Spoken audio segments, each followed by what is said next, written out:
Die geloof waardeur ek lewe, saamgestel uit die geskrifte van Ellen White. Tot my gedagtenis.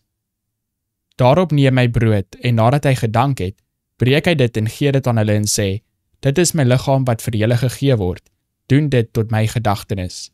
Lukas hoofstuk 22 vers 19.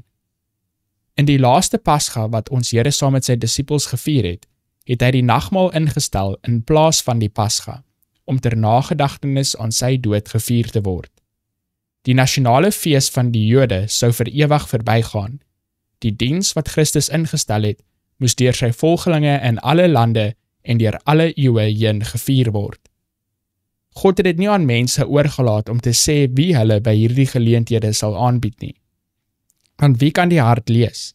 Wie kan die onkruid van die koring onderskei? Maar die mens moet homself beproef en so van die brood eet en uit die beker drink. Want wie dan op onwaardige wyse hierdie brood eet of die beker van die Here drink, sal skuldig wees aan die liggaam en bloed van die Here. Want wie op onwaardige wyse eet en drink 'n oordeel oor homself, terwyl hy die liggaam van die Here nie onderskei nie. 1 Korintiërs hoofstuk 11, verse 28, 27 en 29. Deur saam met sy disippels aan die brood en wyn te deel, het Christus homself aan hulle as hulle verlosser beloof. Soos ons die brood en wyn ontvang wat Christus se gebroke liggaam en gestorte bloed simboliseer, neem ons in verbeelding deel aan die toneel van nagmaal in die bovertrek. Dit lyk asof ons deur die tuin gaan wat geheilig is deur die leiding van hom wat die sondes van die wêreld gedra het.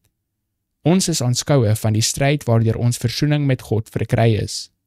Christus word onder ons gekruisig. As ons na die gekruisigde verlosser kyk, begryp ons die omvang en betekenis van die offer wat deur die majesteit van die hemel gebring is, beter. Die verlossingplan word voor ons verheerlik en die gedagte aan Golgotha wek lewende en heilige emosies in ons harte.